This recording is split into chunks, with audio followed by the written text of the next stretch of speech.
We cannot succumb to a sophomore slump. We need to come correct. The sophomore slump. Year 2 is where things get real for rookie quarterbacks. The learning curve flattens, the excuses thin out, and the organizations that drafted them start asking whether they found a franchise QB or just a guy. Is Bo Nix a better receiver than a QB? This 2024 class gave us 6 first-rounders, each dropped into wildly different situations, from offensive lines that couldn't block to coaches that still haven't figured out how timeouts work.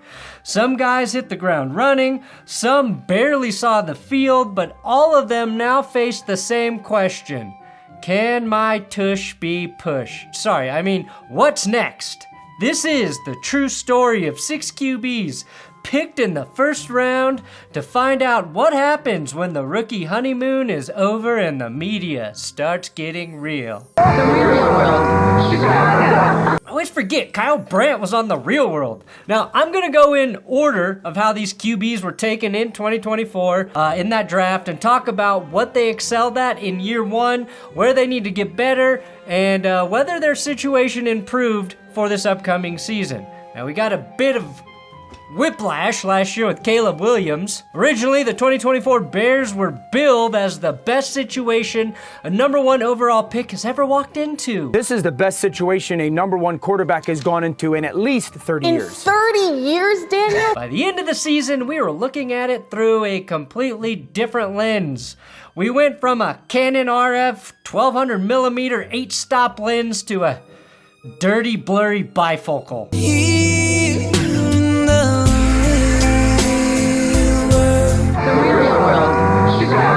ESPN dropped a story in May about Caleb detailing an idea that Williams was willing to sign with the UFL to avoid possibly being drafted by the Bears. They were all thoughts. They were all ideas. Caleb's reluctance to want to play for coordinator Shane Waldron is one of the greatest signs Caleb gets it. And he's going to be good. Ryan Poles eventually eased his concerns, but I love that Caleb and his father had those concerns because they were right. As it turns out, having 3 really good receivers isn't all a young quarterback needs to succeed. It helps, but if you ignore the infrastructure around a quarterback, the flashy weapons aren't going to make much of a difference. Not to toot my own horn, but I was skeptical about the Bears last offseason. Well, Caleb Williams has a complicated relationship with pressure and his offensive line. He's really good at escaping a bad pocket, but he's also really good at escaping a clean pocket. Okay, that was to toot my own horn. Caleb Williams was sacked 68 times in 17 games, getting taken down on nearly 11% of his total dropbacks. He also had the 3rd worst bad throw percentage, trailing Anthony Richardson and Bryce Young only. You might think that he was under pressure more than any other QB in the NFL last season. Those are thoughts that go throughout your head in those situations. Well, that was not actually the case. According to Pro Football Focus, there were 11 quarterbacks who faced more pressure, and only one of them was sacked at a higher rate. In total, nearly 28% of his pressures turned into sacks, which is 9% higher than the league average for QBs. Basically, what that means is he did a bad job of mitigating the pressure he faced, whether that's through getting rid of the ball or evading a sack. I think that's significant because one of his greatest strengths at USC was extending plays, buying time, and turning those situations into completions. So far, that hasn't really worked out in Chicago. How much of that, though, is on the offensive line? Well, his 2 tackles, Braxton Jones and Darnell Wright, gave up 1 pressure every 18 snaps, which is about average. The guards were above average in that department, but their center, Coleman Shelton, was significantly below average in allowing pressure. Ben Johnson's first order of business was upgrade the interior of that line, bringing in Jonah Jackson, Joe Tooney, and Drew Dalman, who were all above average in pressures allowed last year. Chicago had the most sacks given up by the offensive line and the most sacks that the QB was responsible for last year. So you can't say it was Caleb Williams or the O-line specifically. They were both bad. It's actually a nice example of really solid teamwork. If they want to get anywhere close to what Ben Johnson's offense looked like in Detroit, he's going to have to coach Caleb Williams to get the ball out on time. Now, I was impressed that Williams finished the season with just 6 interceptions despite all of that pressure. However, he went those 300 straight passing attempts without an interception at one point. Maybe he wasn't taking enough chances, or he was just holding on to the ball too long, but I'm not going to look at that as a bad thing yet. 3,500 passing yards, a few wow plays, and as long as those 20 touchdowns come up, Caleb's going to be fine. I want to see him play looser, get the ball out quicker, and overall not be constrained by a head coach that has no idea how to use fucking timeouts at the end of games. I can't believe they didn't take a timeout. You just assumed they would have taken. Now I want to be careful here because I really want to say Caleb Williams is walking into the best situation of any sophomore quarterback. But I'm not going to say that.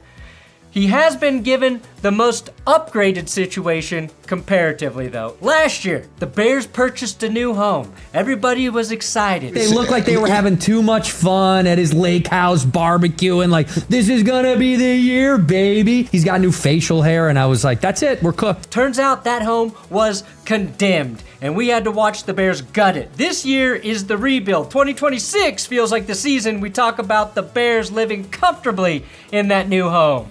We are going to find out if Ben Johnson really is a top 5 play caller. And I know for sure he's going to actually watch film with his quarterback, something Caleb insinuated his coaches weren't doing last year.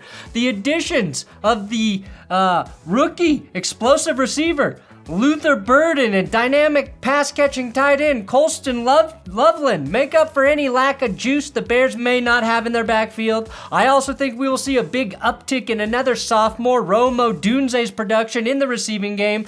He was targeted 101 times last season with just 54 receptions. I think he gets many more catchable balls fired his way. I love the Bears' ball-catching room overall. 2 vets and DJ Moore and Cole Kmet. 2 high upside rookies and a sophomore due for a breakout year. Caleb doesn't have to be perfect, but there's no excuse if he is bad. There's no excuse if the Bears are bad. Father's Day's coming up, and unless you're one of the Menendez brothers, you're gonna want to get your dad a gift that shows you appreciate him. And that's why I highly recommend the Chairman Pro from today's sponsor, Manscaped. I tell you that I'm getting my dad one, but I actually gave him the Chairman Pro and the Beard Hedger for Christmas. The Chairman Pro is a high-tech, dad-approved, specifically dad-approved, electric foil shaver that can tackle up to 5 days worth of growth. I'm not even sure Fred Warner offers that type of tackling consistency. It features a 360-degree contouring head so your dad can shave his neck with ease. It features 2 interchangeable blades. There's the other one, right there. There's the other one. 1, 2. 1, 2. Now you know I can count. Why 2 different blades? Well, one gives you the option for baby butt smooth and the other dusty trail stubble. I made those up. I love this thing, and I used it a ton when I was rocking the mustache the last few months. It's waterproof, so you can shave in your favorite men's bathhouse or shower, wherever. Order yours now so you can get it in time for Father's Day. Just use my link to get 15% off your entire order. Again, 15% off with my link, manscaped.com/goodsports. But let's move on to the guy taking pick number 2, Jaden Daniels, the reigning Rookie of the Year. Put simply, he was fucking awesome. He was 2-0 against the other rookies, and he broke the Bears' entire season with his Hail Mary. And the ball's caught! Caught! It's a miracle! He was one of the best rookie quarterbacks we've seen since the year before with C.J. Stroud, but he totally renewed hope and a fan base that's gotten kicked in the face for 2 decades. Fans who have been treated worse than Dan Snyder treated the toilets in his yacht after eating bad shellfish. Okay? That's how bad it was. The most impressive thing about Daniels were his clutch performances with 4 fourth-quarter comebacks. He ran for nearly 900 yards on the ground and threw some of the best dimes I saw out of any quarterback last year. Oh, and the 2 playoff wins? pretty good as well. It feels redundant to harp on the good, but Caleb Williams getting sacked 68 times kind of overshadowed the fact that Daniels went down 47 times himself, 6th most in the league. And like Williams, his pressure to sack rating was not good. A little over 22% of pressures resulted in sacks for Daniels. That's the biggest area he can improve in. But still, he has some incredible qualities you just don't see out of young quarterbacks, and I think the Lions playoff game showcased it.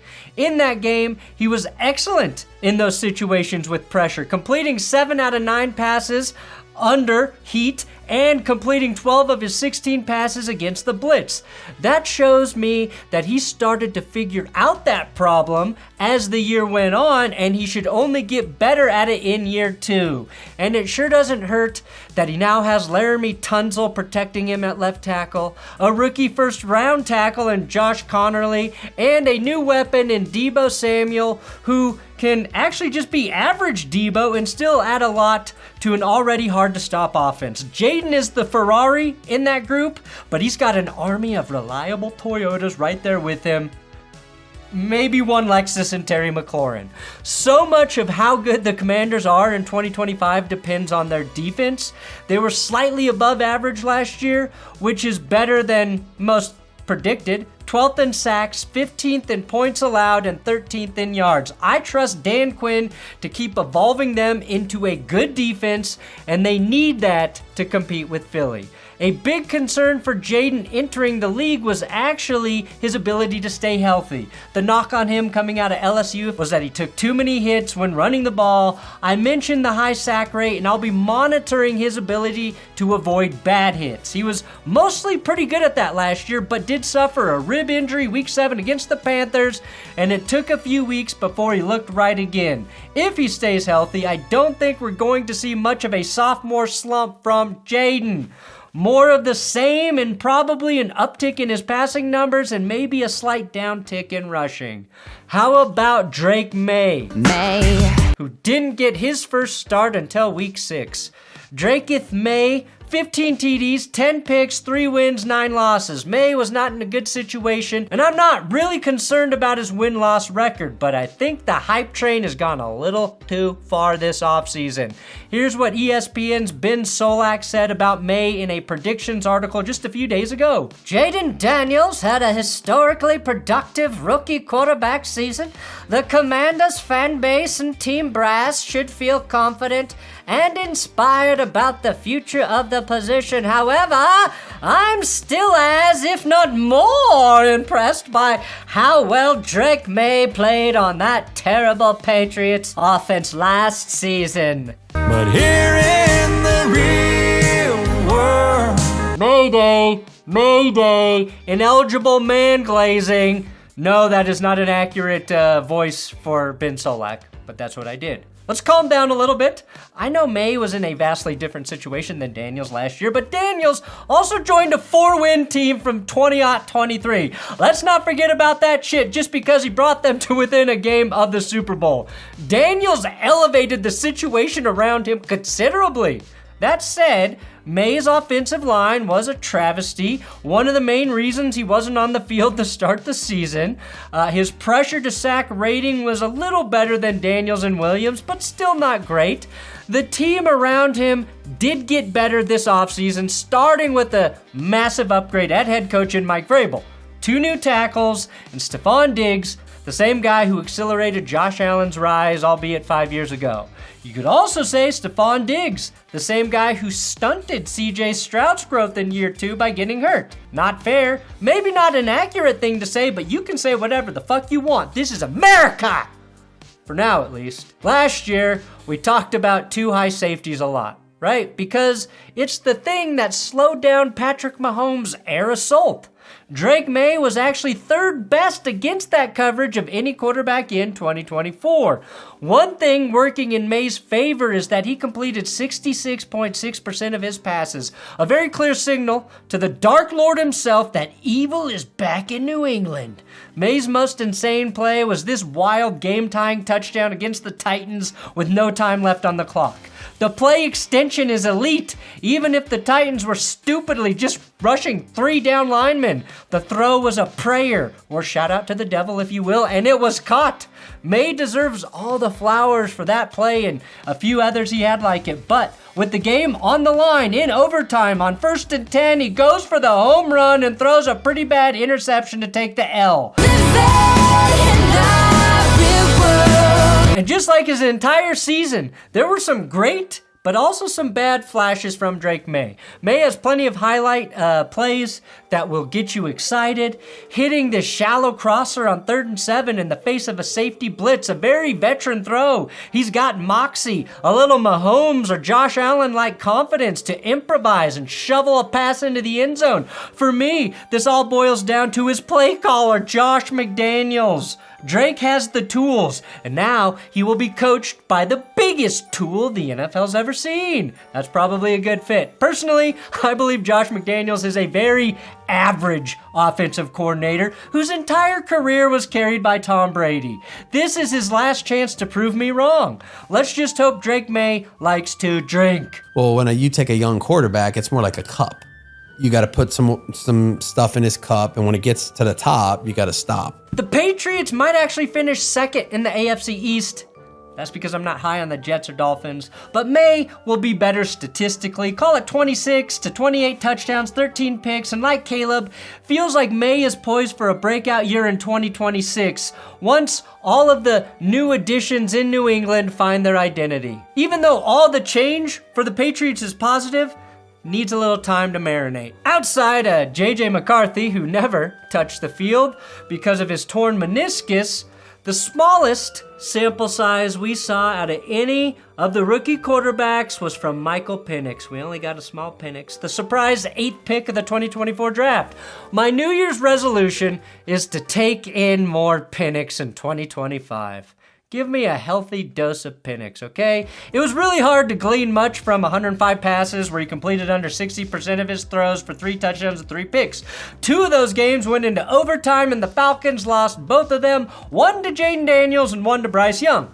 We do know that Penix likes to push the ball down the field. His average depth of target was 10.6 yards, second highest in the league. That is big Penix energy. He also had the second highest off-target throw percentage at 22%. I don't have to explain is not good. However, there is some boom to that bust. In that small sample size, Pro Football Focus graded him as having the highest big-time throw percentage in the entire NFL. Once again, I want to reiterate that I'm not taking any of these numbers as a complete forecast of things to come, but I see a guy who wants to push the ball downfield and take chances. That's not a bad quality. It's actually very fun. But I think one of the jobs of Falcons OC Zach Robinson will be to rein him in. You can always dump the ball off to Bijan Robinson. There's not a throw that he doesn't have on the field. He can touch every part of the field with, touch, pace, accuracy. Michael Penix, to me, kind of likes to play the game like Russell Wilson without the elite ability to scramble. Deep, beautiful shots that are going to make NFL highlight reels. Unlike Russ, he can actually see the entire field, and his success comes down to settling for those other throws he can make when the big play's not there. Let's be honest, the Falcons didn't do shit in the offseason. They just didn't. They couldn't even get rid of Kirk Cousins, which I don't think helps Penix. Neither does losing center Drew Dalman, who's going to be allowing Caleb Williams to feel his grundle all year. They already had a good supporting cast around their quarterback, but who knows, maybe Kyle Pitts finally takes that leap in year 5. If it's even with the Falcons. I mean, he is the same age as Michael Penix. Michael's sophomore year is his rookie year. He is to be determined, but I do believe he will be better than Kirk Cousins was for the Falcons in 2024. McCarthyism. J.J. McCarthy, the biggest unknown of this quarterback class heading into year 2, accidentally blacklisted himself. After being drafted 10th overall by the Vikings, McCarthy was poised to sit behind a veteran and develop until a torn meniscus during the preseason completely derailed his rookie year.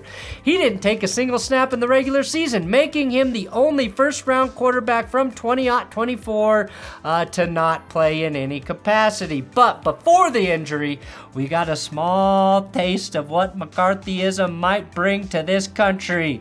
In his lone preseason appearance, he completed 11 of 17 passes for 188 yards through 2 touchdowns and posted a passer rating of 116.8. It wasn't perfect. There was an interception in there too. It was just a preseason, but you could see some of the tools. Clean mechanics, a quick release, and good poise in the pocket for a 21-year-old QB. Now he enters 2025 healthy and is expected to start for a Vikings team that didn't exactly find answers last year with Sam Darnold.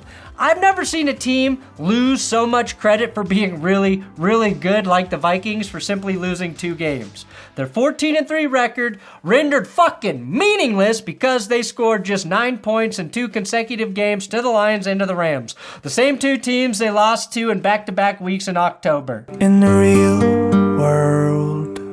For all of the concern about McCarthy being a system QB at Michigan, his college numbers were strong, even if they were limited by the play calling. He completed over 72% of his passes. His junior year, he threw 22 touchdowns to just 4 picks and helped lead Michigan to a national championship. He was efficient, rarely put the ball in harm's way, and he always seemed in control of a ship that didn't need too much steering. What's exciting about the McCarthy situation is the support around him. He gets to throw to Justin Jefferson, Jordan Addison, Jalen Naylor, Hardly Newer, and TJ Hawkinson, behind one of the more stable offensive lines in the league.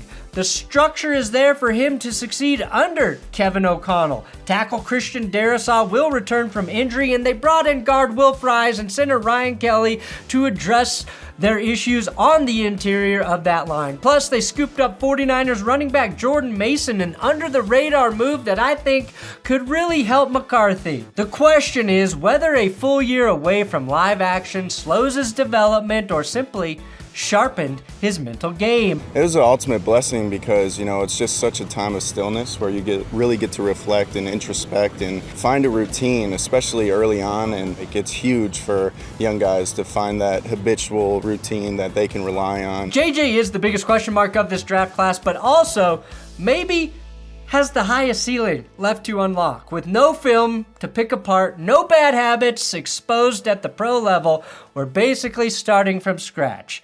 And he will significantly outperform the entire 2025 rookie QB class.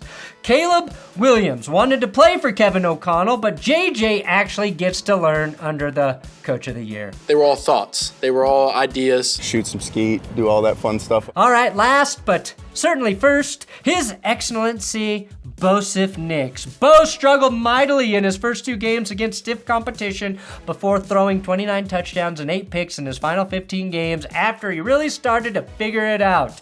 I think a lot of people may have been surprised by Bo's athleticism, and even though a back injury kept him more in the pocket late in the season, Bo threw for a league-high 904 yards on the run in 2024. Basically, he would have been the ideal Mike Shanahan quarterback, and it's why I see Bo as an evolutionary Jake Plummer, meant as a compliment to both parties. When you get a tone setter at the quarterback position and a kid like we have in Bo Nix that is confident, and we're seeing like when they let him cut him loose, he steps up and makes the plays. Bo was awesome at avoiding sacks, both in terms of evading them and getting the ball out quickly, taking just 24 across 17 games. Bo Nix, behind the same offensive line, took 36 fewer sacks than Russell Wilson the year prior, and Russ played in 2 fewer games. Bo took fewer sacks than Drake May, who again only started 12 games to Bo's 17, and he was much better than Caleb and even Jaden in sack avoidance. He also had a better offensive line than anyone else on this list, seeing a pressure rate to just 16%. Now, Bo was a punchline at the beginning of the year and just got better and better. He does have a few things to improve on, and I think part of that is getting more consistent with his footwork in the pocket. I think this play shows it perfectly. Troy Aikman is talking about Bo drifting too much before he stands tall in the pocket and uncorks a laser. Doing a lot of moving in the pocket that's unnecessary. 3rd and 11, down the middle, Mims, he's gone! That was sort of the Bo Nix experience in year one. Incredible flashes like this unbelievable dime to Marvin Mims against the Browns, or the game-tying touchdown to Mims again against the Bengals, and really streaky play even if the good far outweighed the bad by the end of the season. I watched the Broncos offense go ice cold for multiple quarters every time they played a good team. Now, there's no better example of that than when the Bills blew them out in the playoffs. Opening drive, God bless Bo Nix, converts a 3rd and 8 to old reliable Cortland Sutton. 2 plays later, 43-yard touchdown to Troy Franklin, and then the offense never scores again. And that wasn't the first time those streaks of not scoring affected the Broncos. Bo actually left a lot to be desired, while playing pretty damn good. He had a better bad throw percentage than Patrick Mahomes and was tied with Lamar Jackson at 15.1. Keep in mind, 32 of his 83 bad throws happened in the month of September. He was thrown into the deep end with Sean Payton's playbook, and he survived. He did not drown. Now, he's out there coaching up his teammates on what to do. He had the most complex offense to learn of any rookie, and he picked it up faster than anyone anticipated. Only he and Jaden Daniels have the benefit of playing for all of 2024 while also keeping their play caller and head coach. It's a huge advantage, and the only justifiable reason for a slump by either of those quarterbacks is injury. For Nix, this is also the first time he's had the same play caller in consecutive years dating back to high school. Being in a system and just kind of getting right back to where we were, just being able to call plays and going longer than 365 days, just hearing the same thing, I think it's going to be, really beneficial. It's good not to have to, learn an entire new system this year, have the same play caller and have the same quarterback coach. Denver got really fortunate to keep quarterbacks coach Davis Webb in the offseason, giving them a lot of continuity for another year before he inevitably becomes an offensive coordinator or head coach.